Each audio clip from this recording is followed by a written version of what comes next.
Masyaallah rahmati Allah, jangan kita salah kaprah memaknai Islam rahmatan lil alamin, lalu kita bawa-bawa ajaran Islam ini untuk apa? Menjauhkan diri dari syariat, menjauhkan diri dari tauhid, lalu mengatakan ini loh Islam yang rahmatan lil alamin, yaitu yang melegalkan perzinahan, yang melegalkan minuman keras, yang melegalkan perjudian, yang melegalkan perkawinan sejenis, yang melegalkan hubungan seks bebas. Itu katanya Islam yang rahmatan lil alamin, ramah kepada manusia, kepada hak asasi manusia. Nauzubillah, bukan itu Islam rahmatan lil alamin. Islam rahmatan lil alamin juga bukan dibawa-bawa secara zalim, secara sembrono untuk membenarkan semua agama sama, semua sama di mata Tuhan. Bukan itu Islam rahmatan lil alamin.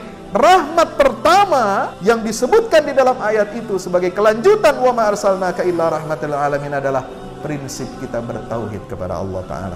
Bahkan Allah bertanya di ayat itu, fahal antum muslimun, maka kenapa kalian tidak menjadi orang-orang yang berserah diri dan mengesahkan Allah Ta'ala. Al-Fahmu Institute mempersembahkan serangkaian buku karya Ustadz Fahmi Salim LCMA, buku pesan-pesan tauhid untuk negeri di masa pandemi, buku mutiara ilmu-ilmu Al-Quran.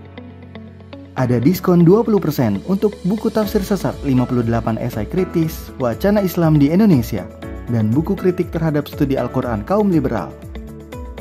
Anda dapat memesannya melalui layanan WhatsApp di nomor 08777 063 7192 dengan format pemesanan ketik nama, alamat lengkap, nomor handphone, dan jumlah buku yang diorder. Ongkos kirim di luar harga buku dan menyesuaikan wilayah dengan paket standar. Lampirkan juga bukti transfer Anda ke rekening BNI Syariah di 0631 748573. Tunggu apa lagi? Pesan sekarang.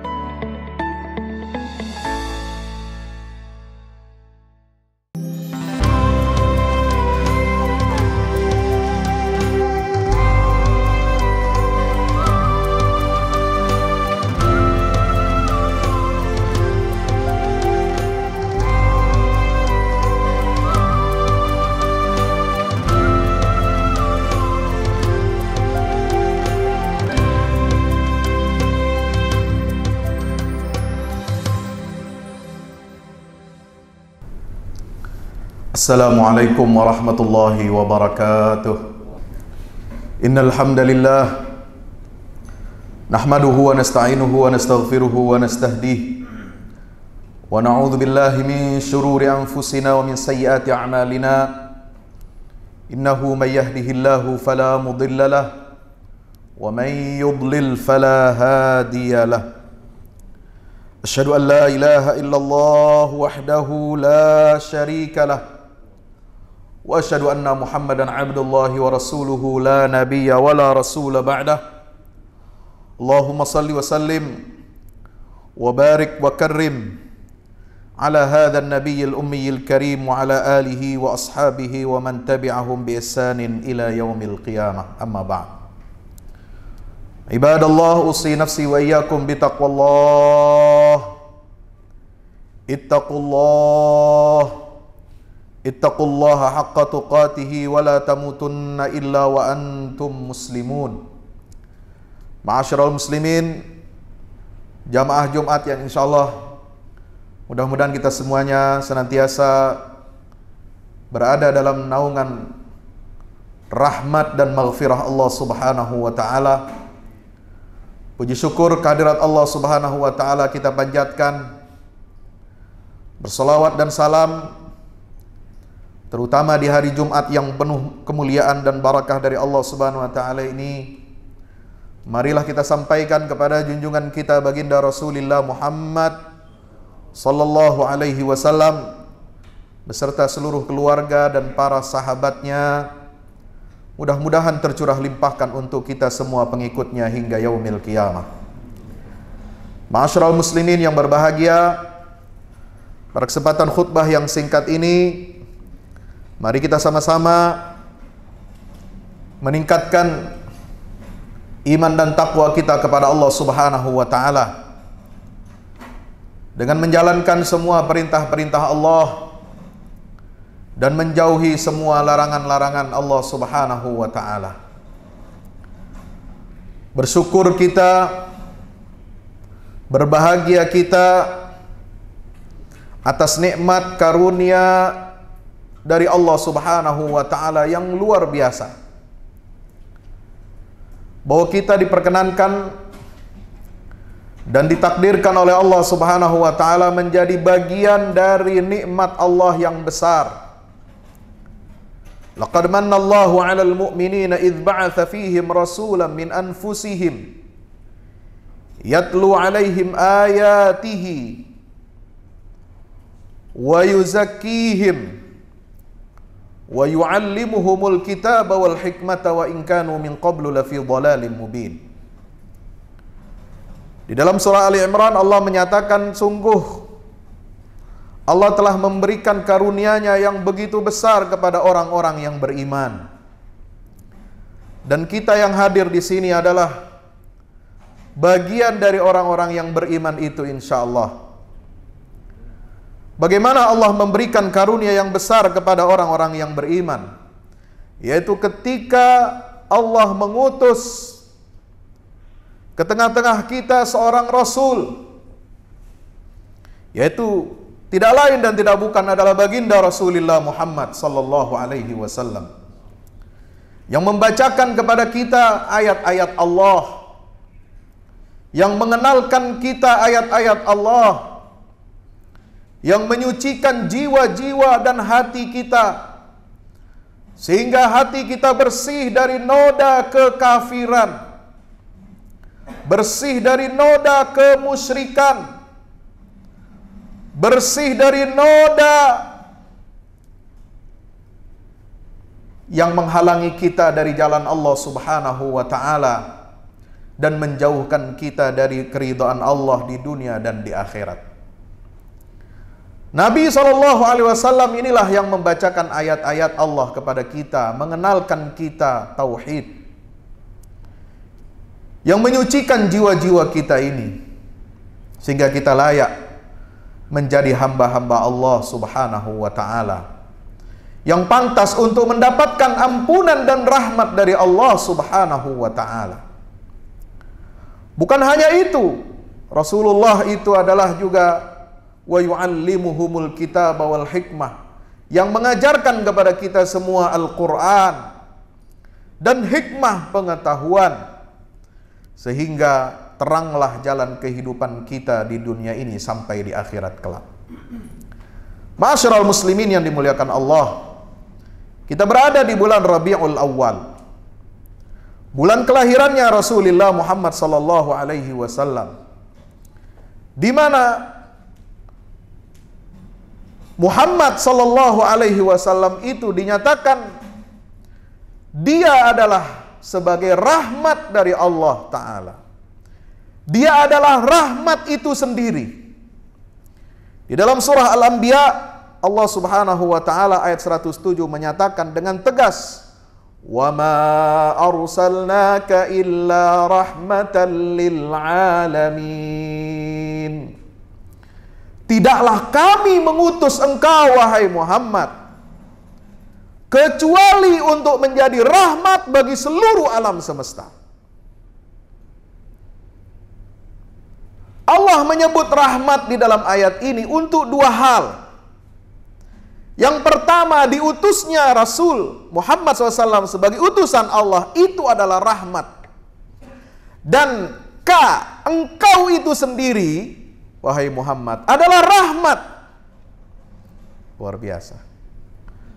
Risalah yang dibawa oleh Nabi Muhammad SAW dari Allah itu adalah risalah yang penuh dengan rahmah, penuh dengan kasih sayang Allah. Risalah Islam, syariat Islam ini dari A sampai Z, yang mengatur kita dari urusan dunia sampai akhirat, yang mengatur bukan hanya sistem keyakinan kita, bukan hanya tata cara beribadah kita, tetapi juga mengatur seluruh aspek kehidupan kita, mulai dari etika, akhlak, hukum, ekonomi, politik, hubungan antar sesama, hubungan antar bangsa, antar peradaban, yang digambarkan oleh Allah, digariskan oleh Allah di dalam Al-Quran, itu semua adalah merupakan rahmat dari Allah Subhanahu wa ta'ala. Betapa bodohnya kita ketika kita menjauh dari rahmat Allah, ketika rahmat itu datang menghampiri kita. Betapa sengsaranya kita ketika kita meninggalkan rahmat Allah itu. Padahal rahmat Allah itu diberikan untuk kita, dihadirkan untuk kita, gratis, kita nggak perlu bayar. Wa ma arsalnaka illa rahmatan lil alamin. Risalah Islam itu seluruhnya adalah rahmat. Mulai dari kita bangun tidur sampai kita tidur lagi. Mulai dari perkara hal-hal yang kecil sampai perkara hal yang paling besar. Mulai dari urusan dunia, bagaimana kita menyelenggarakan kehidupan kita di dunia ini, dalam kehidupan individu kita. Bagaimana akhlak kita kepada Allah, akhlak kita kepada Rasul, akhlak kita kepada orang tua, akhlak kita kepada sesama, akhlak kita kepada tetangga, akhlak kita kepada orang yang lebih tua, kepada yang lebih muda, kepada keluarga kita, kepada pemimpin-pemimpin kaum muslimin. Semua itu, bahkan kepada non-muslim, mereka adalah sama-sama sebagai hamba Allah. Mereka sebagai manusia yang dimuliakan oleh Allah Subhanahu wa ta'ala. Pola hubungan seorang muslim dengan yang tidak beragama Islam sekalipun diatur sedemikian rupa, menunjukkan kasih sayang Allah Subhanahu wa ta'ala. Bahkan dalam peperangan, perang dalam Islam, jihad dalam Islam, itu pun merupakan rahmat untuk alam semesta ini. Walaula daf'ullahin nasa ba'dahum bi ba'din lahuddimat sawami'u wa biya'un wa salawatun wa masajid yudhkaru fiha ismullahi katsira. Kalau bukan karena Allah yang menghalangi, yang mensyariatkan jihad ini untuk melindungi kebebasan beragama, kalau bukan karena aturan syariat Allah dalam peperangan, maka niscaya akan hancur dan roboh rumah-rumah yang disebut di dalamnya nama Allah Ta'ala. Entah itu sinagog, entah itu gereja, entah itu masjid, entah itu pura dan lain sebagainya. Allah Subhanahu wa ta'ala melindungi tempat-tempat ibadah manusia itu, apapun agamanya, untuk tidak boleh dihancurkan dan dirobohkan oleh orang-orang Islam. Begitu besar rahmat Allah Subhanahu wa ta'ala kepada kita. Sampai ketika perang berkecamuk pun kita tidak boleh membunuhi orang tua, wanita, anak-anak, bahkan kaum laki-laki yang bukan kombatan, tidak mengangkat senjata. Tidak boleh kita menghancurkan rumah orang, ladang orang, perkebunan orang. Tidak boleh ada membumi hanguskan satu negeri, satu bangsa yang dimasuki oleh kaum muslimin. Maka Islam itu menjadi rahmatan lil alamin, bisa terbukti dalam sejarah peradaban umat manusia ini. Islam tidak pernah menjajah satu bangsa. Islam memberdayakan dan membangun etos satu bangsa yang dimasuki dan dibebaskan dengan cahaya Allah Subhanahu wa ta'ala itu, dengan etos tauhid, etos yang membangun, bukan yang merusak dan menghancurkan satu bangsa. Tidak pernah Islam menjajah satu negeri, satu bangsa, apalagi dikatakan sebagaimana penjajahan di abad modern ini yang menghancurkan sendi-sendi kehidupan suatu bangsa dan negara. Apalagi sampai memboyong, mengeruk sumber daya alam satu bangsa dan negara itu, tidak pernah ada. Selama 15 abad perjalanan sejarah Islam ini, sejak diutusnya baginda Rasulullah Muhammad sallallahu alaihi wasallam, dan ketika Islam memimpin peradaban dunia ini selama 13 abad, kita baru lengser dari kepemimpinan dunia ini baru 1 abad lebih. Baru abad 18. Tapi sebelum itu ketika Islam memimpin dunia, tidak pernah umat Islam walaupun dimasuki satu negeri, satu bangsa dengan pasukan kaum muslimin ditaklukkan, tidak pernah Islam itu memaksakan agama kepada negeri yang ditaklukkan. Islam tidak pernah disebarkan dengan perang dan pedang sebagaimana yang diklaim oleh orang-orang barat. Maka itu Thomas Carlyle, seorang orientalis asal Amerika, dalam bukunya On Heroes and Hero Worship mengatakan adalah sebuah ketololan yang tidak bisa diterima oleh nalar akal sehat. Kalau ada orang yang mengatakan bahwa Islam itu disebarkan dengan kekerasan.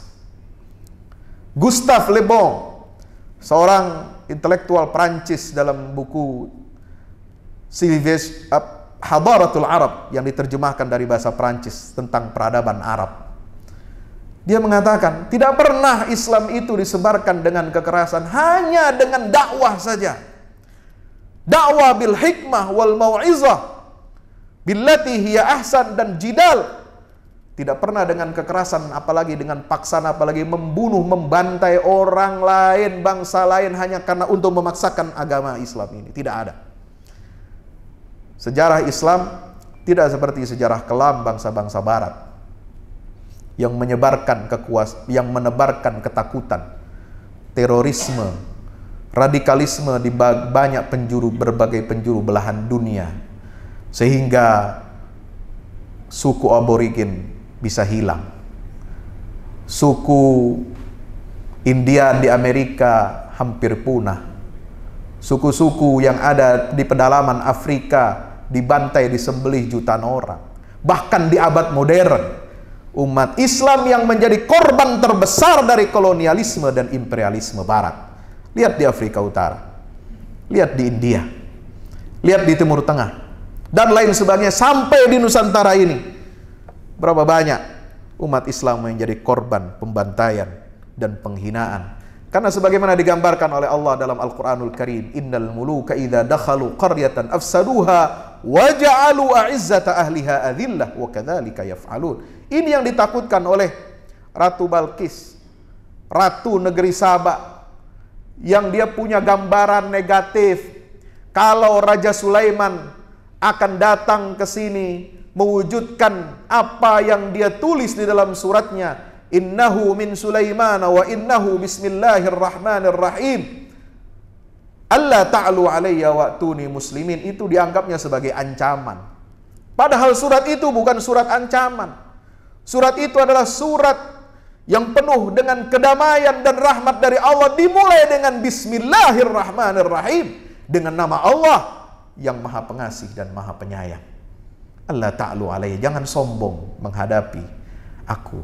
Wa'tuni muslimin, dan datanglah kepadaku dalam keadaan berserah diri hanya kepada Allah, bukan tunduk kepada Sulaiman. Karena Sulaiman tidak akan pernah menghinakan orang-orang yang hendak menyatakan dirinya tunduk kepada Allah subhanahu wa ta'ala. Masyaallah muslimin dirahmati Allah. Maka itulah sejarah Islam ini. Kalau kita lihat bahkan di negeri-negeri yang ditaklukkan oleh kaum muslimin, walaupun itu dengan pedang, dengan peperangan, katakan itu tidak pernah ada. Di abad pertama Hijriah, ketika Islam menguasai wilayah Persia, Irak, bekas jajahan Romawi yang ada di sepanjang laut Mediterania di Afrika Utara sampai negeri Asia kecil, di abad pertama Hijriah itu jumlah umat Islam itu hanya 1 maksimal 5% dari populasi mereka ini. Tidak ada pemaksaan. Tidak tiba-tiba lalu kemudian langsung semuanya mayoritas menjadi Muslim, dipaksa dia beragama Islam. Tidak. Umat Islam baru menjadi angkanya masuk populasi 25% itu setelah 200 tahun berdakwah di situ.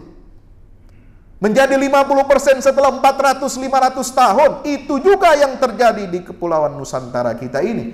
Islamisasi di Nusantara adalah islamisasi yang tegak dengan nilai-nilai akhlakul karimah. Tidak ada pemaksaan. Tidak menghancurkan simbol-simbol agama terdahulu. candi-candi Buddha dan Hindu tidak pernah dihancurkan oleh para pendakwah Islam. Tidak pernah dihancurkan oleh Wali Songo. Buktinya masih tegak sampai sekarang. Yang dirubah adalah mindset orang-orang Nusantara yang dahulunya agamanya adalah animisme, dinamisme, Hindu, Buddha. Yang dirubah adalah world view-nya, bahasanya, bahasa Melayu. Cara pandangnya adalah Islam, tauhid kepada Allah Subhanahu wa taala dan bukan syirik kepada Allah, bukan penyembahan kepada batu-batu. Yang dibangun oleh Islam ini adalah peradaban ilmu, bukan peradaban batu. Sehingga bagi para pendakwah Islam, biarkan batu-batu itu tetap ada. Biarkan patung-patung itu tetap ada, tetapi dengan izin Allah, dengan kekuatan tauhid, dengan kekuatan penyebaran dakwah ini secara damai, tidak akan ada lagi yang menyembah batu-batu itu. Allahu Akbar walillahil hamd. Inilah yang terjadi di Nusantara. Ketika Nusantara ini masuk dalam cahaya Allah, cahaya Islam ini pada abad ke-8 Masehi, baru eksistensi umat Islam ini besar, memiliki kekuatan politik. Abad keberapa? Abad ke-13 Masehi. Setelah 5 abad dakwah secara damai, secara hebat yang dilancarkan oleh para pendakwah Islam, para ulama di Nusantara ini, yang mendakwakan Islam dengan hikmah dan mau'izah hasanah, luar biasa. Allah Subhanahu wa taala karuniakan nikmat yang begitu besar kepada Nusantara ini sehingga menjadi mayoritas umat Islam. Mayoritas beragama Islam itu terjadi setelah berabad-abad, bukan dengan pedang, bukan dengan kekerasan. Masyaallah muslimin dirahmati Allah. Maka wa ma arsalnaka illa rahmatan lil alamin. Kalau kita lihat apa yang ditulis oleh para mufassirin, para ahli tafsir, ini luar biasa. Rahmat Nabi Muhammad SAW itu sebagai rahmat bagi seluruh alam semesta, bahkan kepada jin jadi rahmat. Kepada malaikat Nabi Muhammad itu menjadi rahmat. Kepada tumbuh-tumbuhan, tanaman, hewan, diutusnya Nabi Muhammad adalah sebagai rahmat dari Allah Subhanahu wa ta'ala. Karena risalah Islam yang dibawa oleh Nabi Muhammad, seluruh ucapan dan tindakan Rasulullah SAW mencerminkan rahmat Allah untuk mengatur dan memperbaiki dunia ini dengan semua manusia yang di atas, yang mengatur dan mengelola dunia ini sebagai khalifah di atas muka bumi, dan mengatur bagaimana cara kita mengelola bumi ini. Semua diatur dengan aturan syariat Islam yang menjadi cerminan rahmat Allah Subhanahu wa ta'ala. Masyaallah dirahmati Allah. Rahmat Allah yang pertama yang langsung kita rasakan itu ada di dalam ayat 108. Qul innama yuha ilayya annama ilahukum ilahun wahidun fahal antum muslimun. Ini rahmat pertama, yaitu rahmat tauhid kepada Allah Subhanahu wa ta'ala.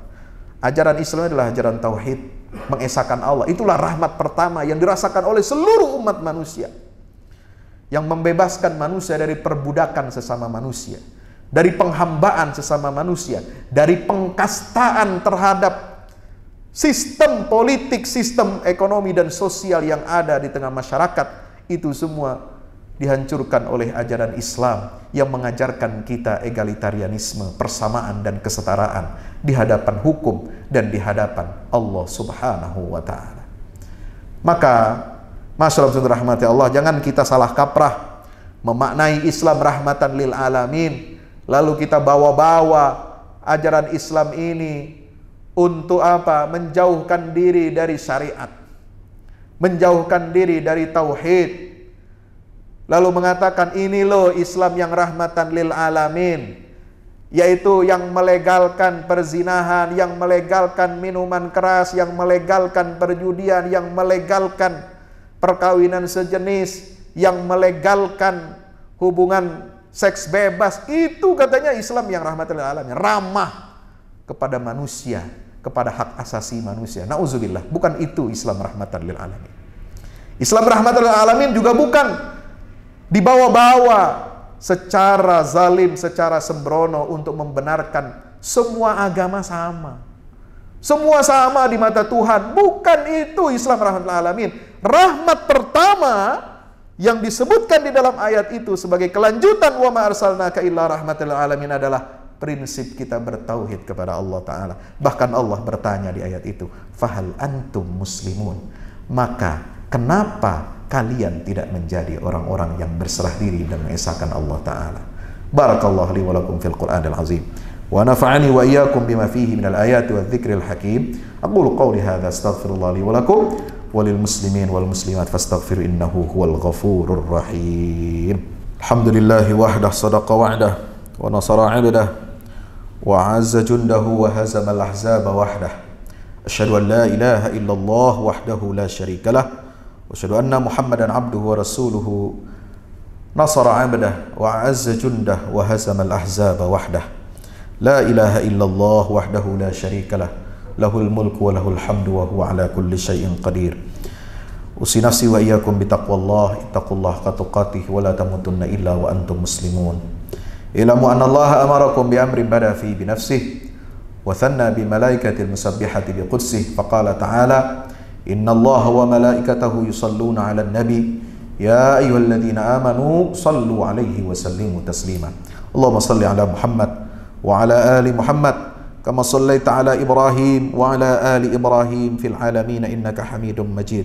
Allahumma ighfir lil muslimin wal muslimat wal mu'minina wal mu'minat al ahya'i minhum wal amwat innaka ya rabbana sami'un qaribun mujibud da'awat. Allahumma ansuril islam wa izzal muslimin wa ali bi fadlika kalimatil haqqi ila yaumiddin. Allahumma ansur man nasara ad-din wa khudhul man khadhala al muslimin. Allahumma arinal haqqa haqqan warzuqna ittiba'ah wa arinal batila batilan warzuqna ijtinabah. Rabbana la tuzigh qulubana ba'da idh hadaytana wa hab lana min ladunka rahmah innaka antal wahhab. Rabbana atina min ladunka rahmah wa hayyi lana min amrina rashada. Rabbi alhiqna bis salihin. Rabbi hab lana hukman wa alhiqna bis salihin waj'alna min warathati jannatin na'im waj'al lana lisana sidqin fil akhirin. Rabbana taqabbal minna innaka antas samiul alim wa tub alaina innaka antat tawwabur rahim. Wa akhiru da'wana anil hamdulillahi rabbil alamin wa aqimis shalah.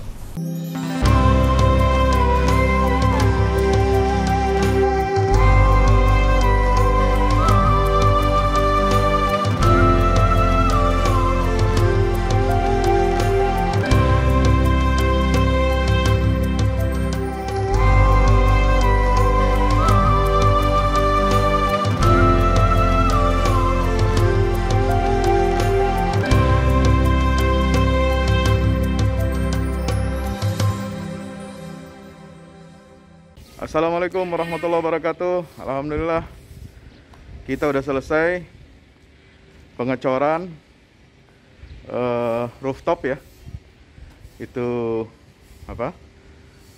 Tangga buat ke bawah. Yang ini di atas buat toren 2 biji. Ini semua udah dikeliling tembok.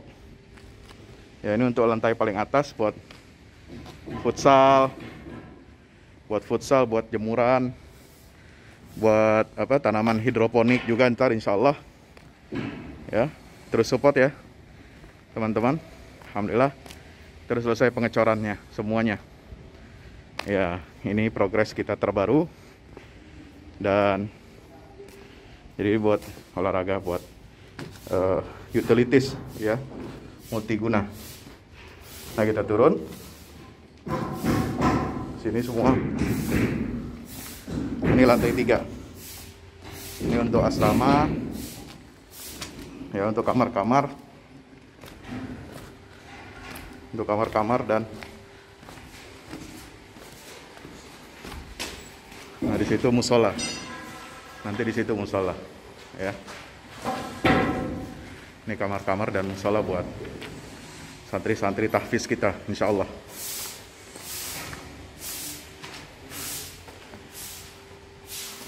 Nah ini lantai 2 kita turun.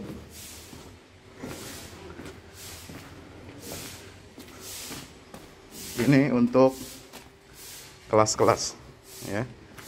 Kelas-kelas tahfidz, kelas-kelas tadabbur. Insya Allah. semua udah jadi. Alhamdulillah, berkat dukungan antum semua. Nah, tinggal ke bawah, di sini buat aula. Aula semua di sini ya. Mohon doanya terus. Mudah-mudahan berkah. Mudah-mudahan cepat jadi finishing.